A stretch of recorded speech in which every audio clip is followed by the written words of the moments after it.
Oke, kita lanjutkan ya.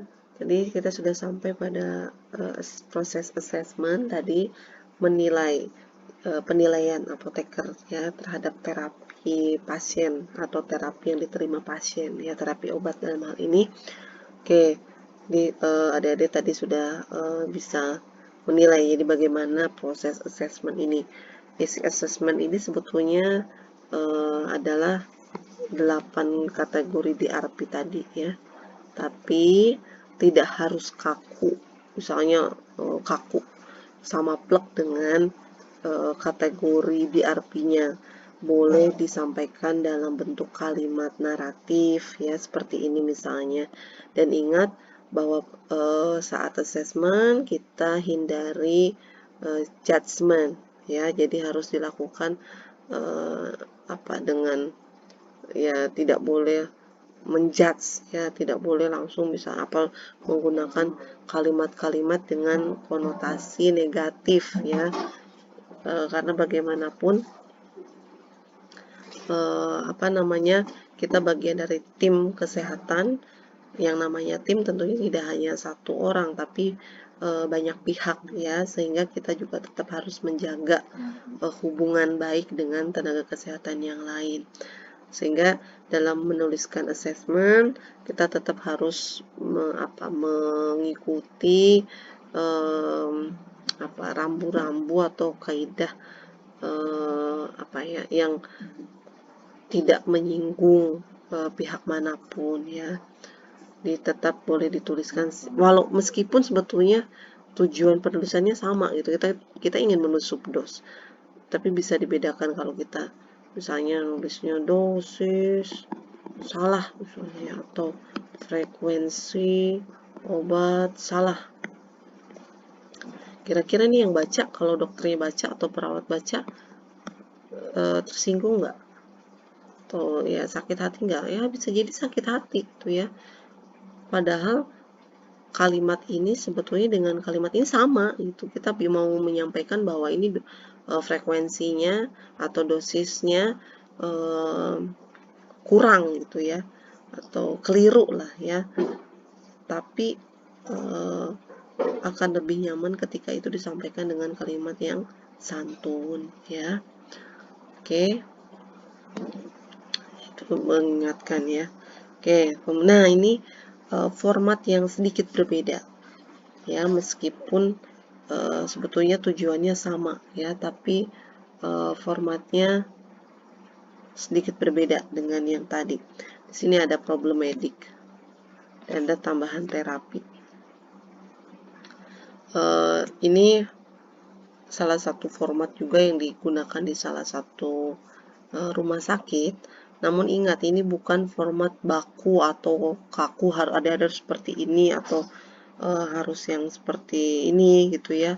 Karena tadi bisa jadi setiap fasilitas kesehatan mereka mengembangkan format-format terbaru atau format-format lainnya yang lebih memudahkan mereka dalam proses analisisnya misalnya ya. Jadi itu tidak masalah. Nah, kalau di sini bisa kita lihat di sini problemediknya ini mengacu langsung diagnosis. Ya, infeksi otitis media akut koma tadi. Nah, ini yang saya sampaikan subjektifnya langsung ke keluhannya, tidak menambahkan data demografi dan lain sebagainya, karena tadi yang saya sampaikan pertimbangannya demografi identitas pasien itu kalau ini dirawat jalan atau dirawat inap ya, semua pasien itu kan pasti sudah memiliki rekam mediknya masing-masing. Nah, di dalam rekam medik itu sudah otomatis akan ada identitas pasien di bagian depannya, jadi jarang dituliskan kembali di data subjektif. Nah, kemudian data objektifnya, nah demam ini dibuktikan dengan apa sih? Oh, dibuktikan dengan pengukuran suhu menggunakan temperatur yang menunjukkan bahwa suhu pada pasien ini ada 39. Tuh. Terapi, nah terapi ini juga tambahan sebetulnya. Ya, jadi boleh ditambahkan di objektif. Ini kenapa ada pemisahan, sebenarnya dipisahkan. Ini lebih ada yang beranggapan atau berpendapat bahwa dengan begini ini akan lebih memudahkan dalam memahami, ya, dia lebih memudahkan dalam memahami bagi orang tersebut atau bagi penulisnya, misalnya, atau bagi orang yang melakukan analisisnya. Dia demam, obat demam ini dikasihnya paracetamol dengan dosis kekuatan sediaan segini, frekuensi pemberian begini, dosisnya segini ya. Oke, ini asesmennya. Nah, karena kebetulan asesmen natrium diklofenak sama paracetamol sama-sama subdos, jadi ini dijadikan satu. Tapi kalau misalnya berbeda asesmennya, ya natrium diklofenak asesmennya bisa di sini contohnya. Kalau contohnya misalnya natrium diklofenaknya overdose, tidak sama dengan paracetamol, ya maka dipisahkan.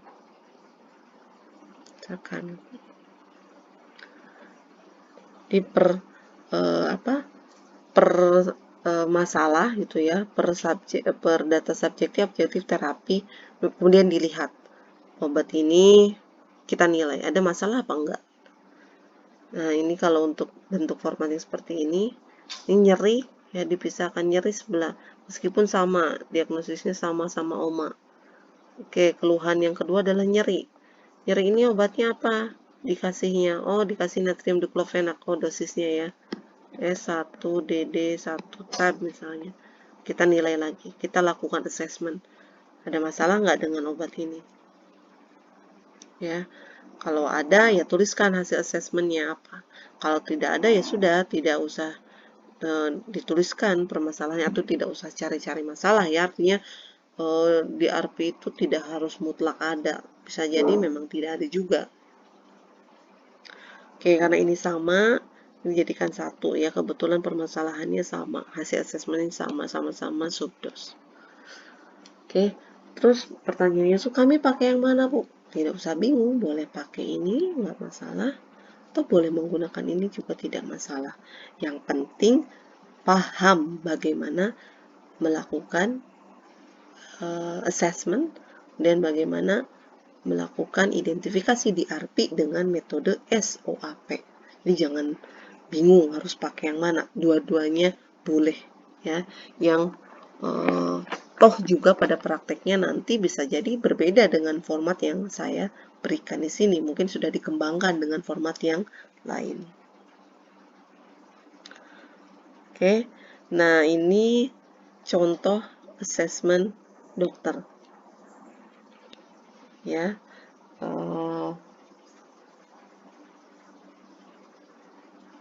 Dalam assessment, iya, tadi sebelum saya lupa ya, untuk di dalam assessment ini juga boleh kita menuliskan non-DRP jika ada ya. Seingat non-DRP permasalahan-permasalahan yang tidak berkaitan dengan obat tapi bisa mempengaruhi outcome dari pasien ya, atau bisa mempengaruhi hasil terapi pasien. Itu juga di assessment ya, jika ada non-DRP. Dituliskannya pada assessment.